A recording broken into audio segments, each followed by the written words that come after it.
G'day guys, Luke here, back with another video, and I'm excited about this one because this is the first Samsung phone that I have reviewed on the channel since I started the channel almost 2 years back. The phone I originally reviewed was the S21 Plus, and that was a really good phone, and I only had some very minor complaints about it, and then I switched to Pixel phones and back to iPhone for a while. And I picked up the S21 Plus, and in this review I'm going to tell you why I really like this phone, why I think it's a really good buy in 2021, and just the one thing that still remains, maybe it's not really deal breaker, but if you stick to the end you'll find out what I'm talking about. So first of all, let's talk about the look and feel. I picked up the matte black version, and I have to say I think it looks absolutely stellar. I love the side rail, how it melts into the camera bump. I love the kind of soft matte finish of the back glass. The side railing looks really good.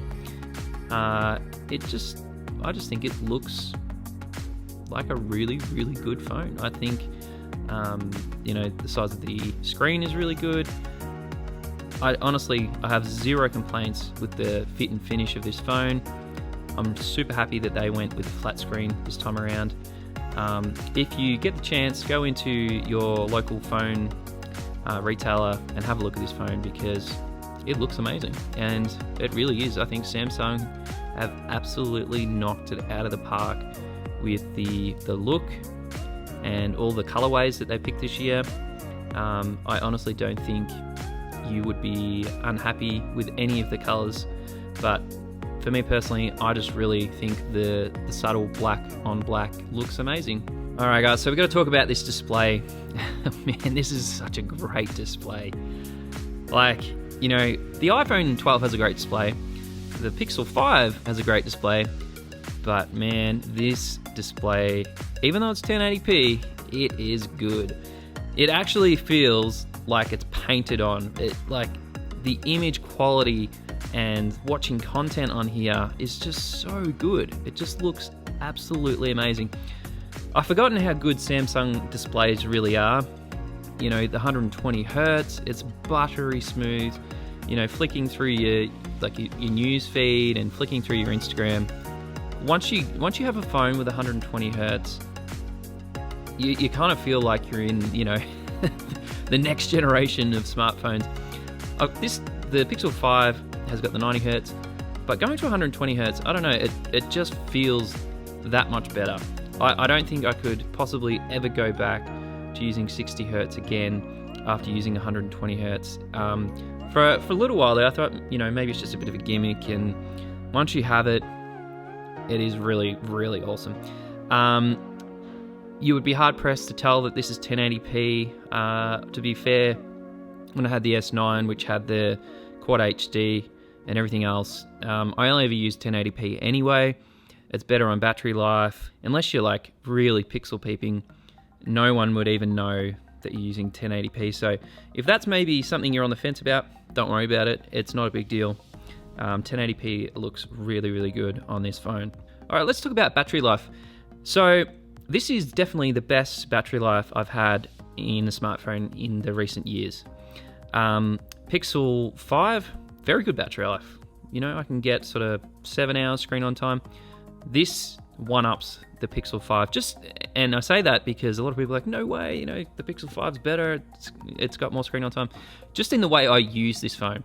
So I don't play any games, I don't do any intensive tasks. I basically use it for calls, sending messages, checking email, web browsing, your messaging apps, YouTube, a little bit of Netflix, and a little bit of Disney Plus. I have all background apps turned off. Nothing is refreshing in the background.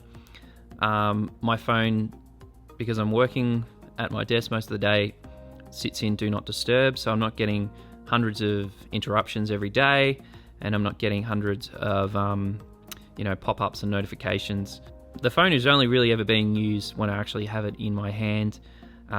Even like Gmail, it only refreshes when I go in and actually open the app. So battery life exceptionally good. I actually thought, the S9 had pretty good battery life. That had a 3500 milliamp.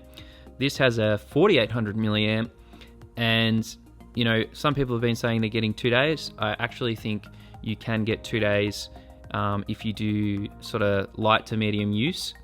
If you wanted to kill it and you wanted to play games all day, you could definitely do that. But I often put my phone down at night at say 10:30 at night, and I've still got 50+% battery.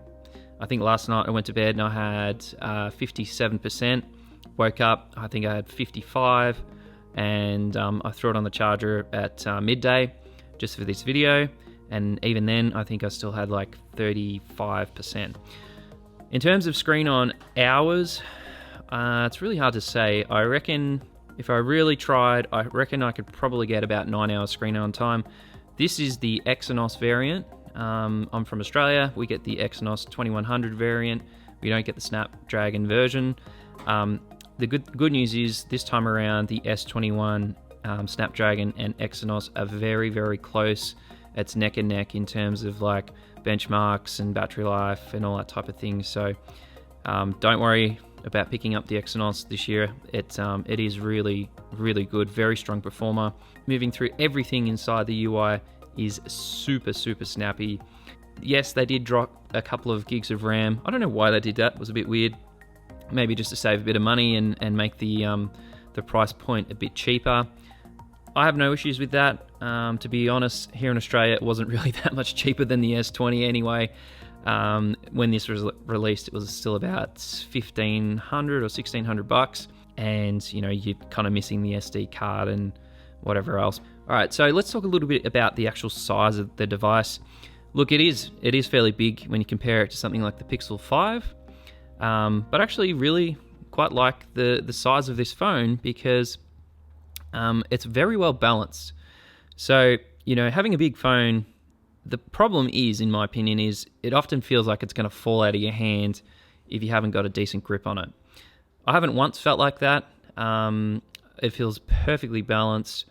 I think Samsung have been making phones long enough now. They know how to make a tall aspect ratio phone that is very well balanced in the hand. I actually, coming from an iPhone that's got the square edge, I actually really enjoy having the rounded edges on this phone. When I got the iPhone 12, I'm like, yeah, having square edges is awesome. And it is. I really like it. But on a bigger phone, I actually prefer the rounded edges because it just kind of molds into the shape of your hand. So size, I think it's great. I absolutely love watching content on this phone. Jumping on Netflix, jumping on Disney, watching like a blockbuster movie where it's got like HDR10 and stuff like that. It is just so good.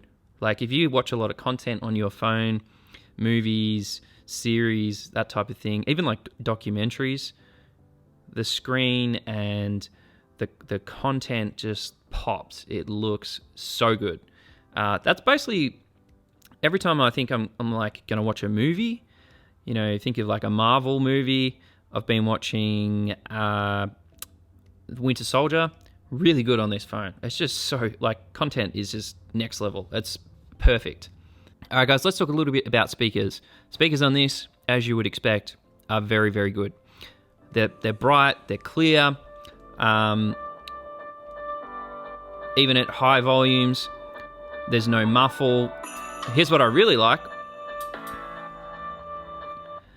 The device doesn't shake. So some phones, the Pixel a little bit, but some phones at max volume, you can feel the whole phone actually vibrate. There's no issues like that on the S21 Plus. Again, I think Samsung has really approached the S21 series with entertainment in mind. Amazing screen, amazing speakers. They've really knocked it out of the park. If you're somebody that listens to music a lot on your phone, which I do, I tend to put, Google Play Music on or Apple Music, and I'll just turn it on, max volume, and I'll walk around the house and do what I've got to do, do some chores or something. I can hear this almost the entire way through my house, so it is very good.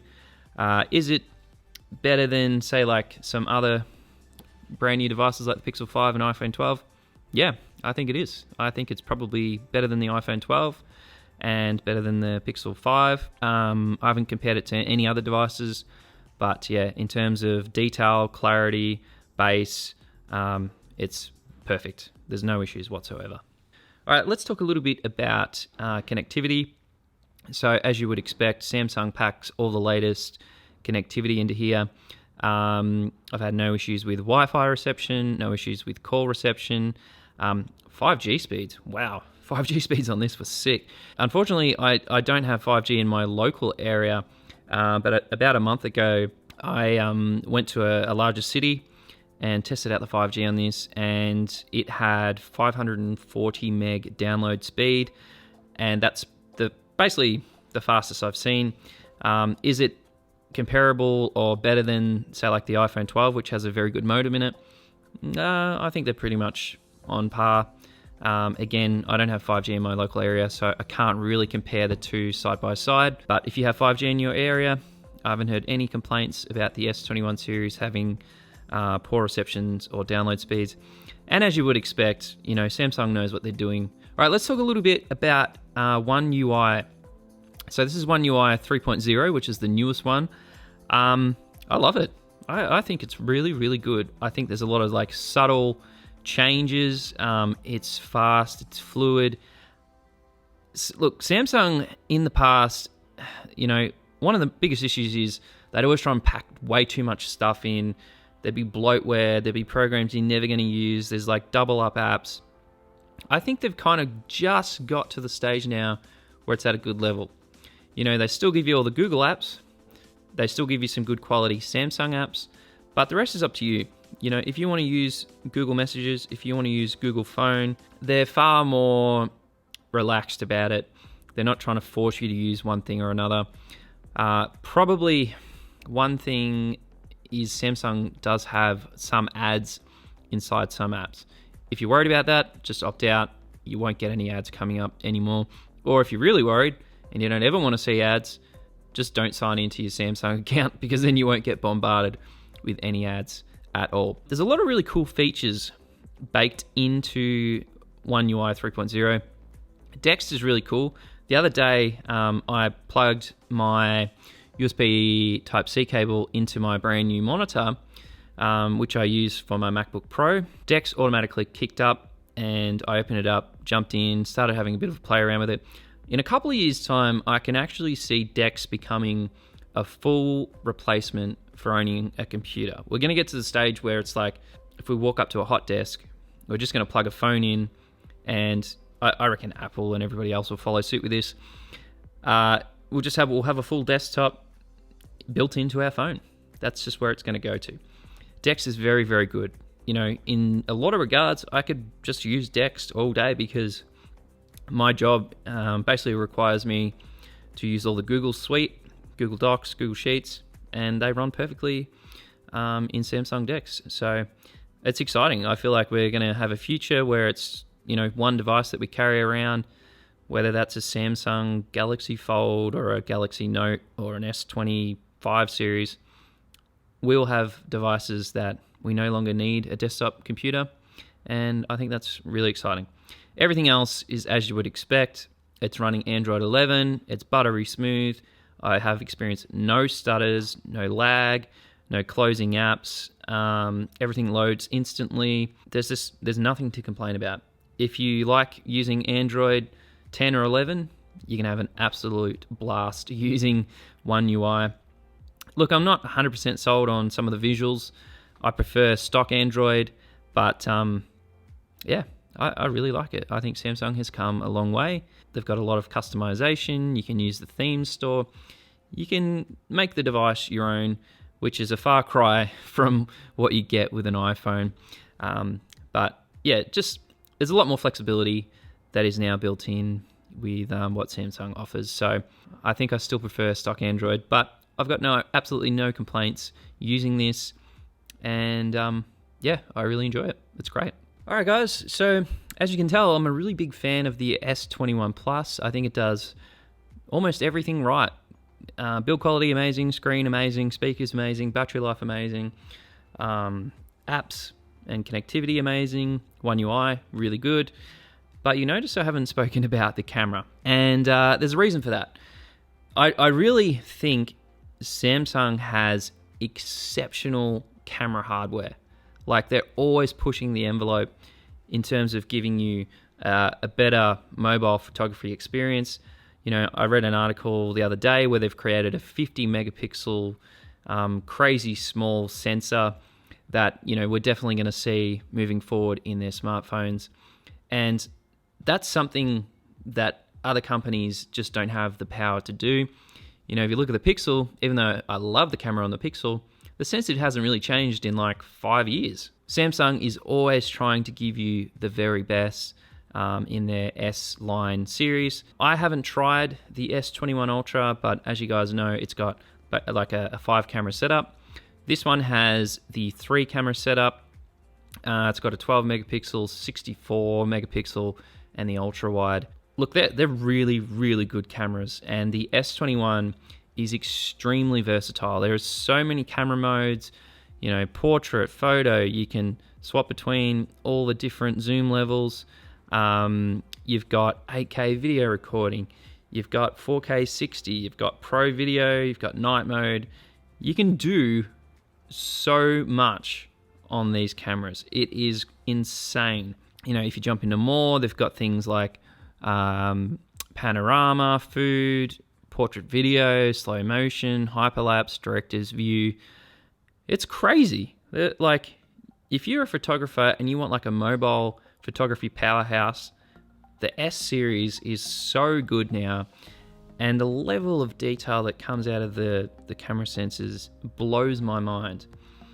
It's gone leaps and bounds year after year. Something I think gets a bit of a bad rep is this mode here, single take. I actually really like it. I think it's really useful. I use it every now and again when, you know, I'm outside playing with my kids, or, you know, there's something cool.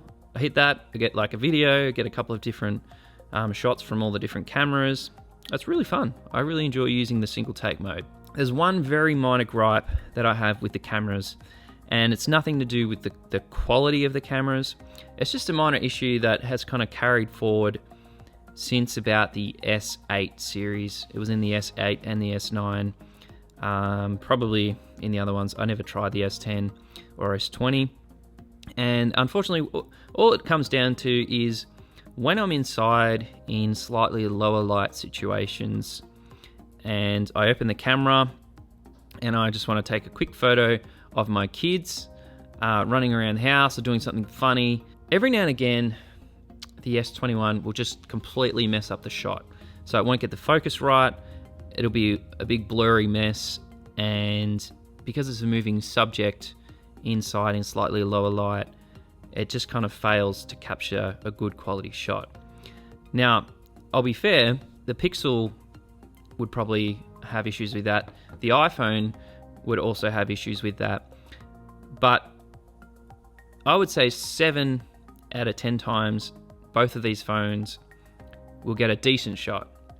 Decent enough that I could share it to social media. Decent enough that I'd look at it and go, oh yeah, that's not too bad. Whereas with the S21 series, it's just not usable. I wouldn't feel confident sending it to a family member or posting it on Instagram because the blur will just be too much. And that's the only minor gripe I really have with this phone. It's just occasionally will miss focus in slightly lower light situations where there's a moving subject. In every other situation, it is unbelievably good. Like, the 64 megapixel shots on this thing are ridiculous. Like, they're so good. And I can only imagine how good they would be on the 108 megapixel S21 Ultra. Some of the photos I've taken, I've been extremely impressed with the minute, like when you zoom in, the detail is next level. It's so good. Alright guys, so I just wanted to quickly show you one of the photos and explain the level of detail I was talking about. So you can see, have a look at that. So this is a plant just outside my recording studio here. You can see all this like crazy amounts of detail inside the leaf here. Look at that. It's really is next level. I actually really like the bokeh on this shot too, or bokeh, and I think it did a really good job of capturing that center shot and getting that perfectly exposed.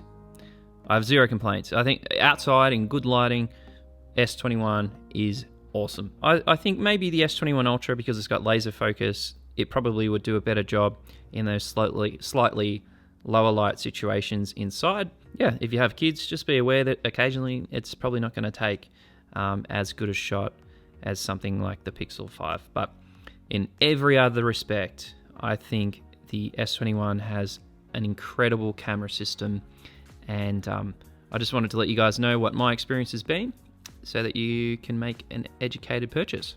Alright guys, so let's just do a quick recap. So as you can tell, I really like the S21 Plus. I love the look of it.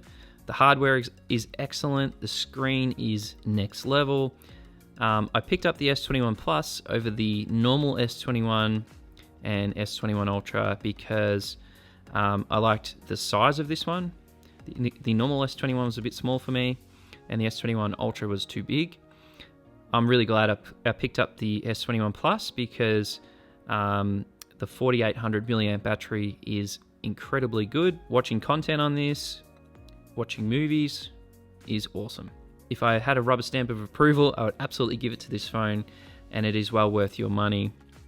And the good news is Samsung is going to give you, I think it's 3 years of updates. So with the S20 series, I think they said they'll continue to provide you the newest version of Android for the next 3 years. So this will get Android 12, 13, and 14, I think, which means it's kind of future-proofed.